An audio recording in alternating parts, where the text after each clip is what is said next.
chính si nàng cả muốn thi nàng làm ti cô bị si nàng kia đôi rồi nàng gì nàng joy nè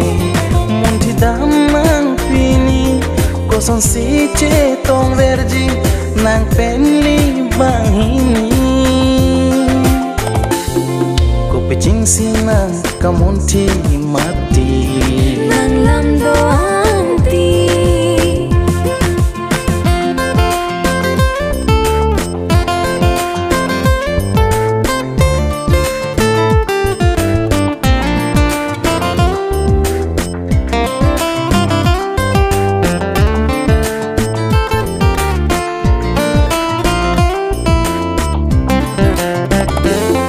nàng sẽ ngar loke mat fancy dim pek veji ni se ngalo ke nang fancy dim pe kwekti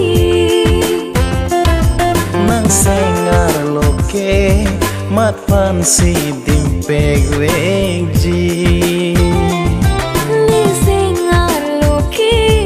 nang fancy dim pe kwekti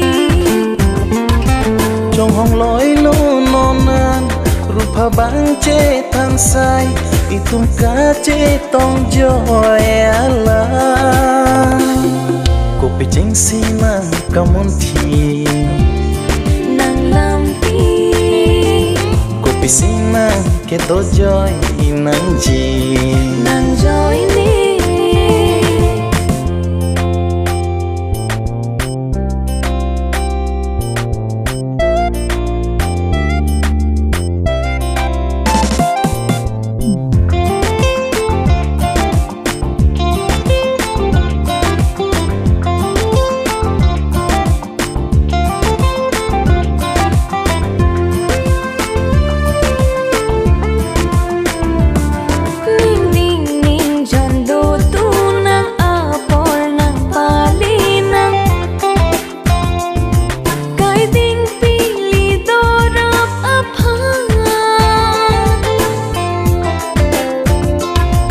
jadi pangkreveri ekaya lam doti jadi pangkri kali nang fancy jadi ti rupa bang nang cetan lo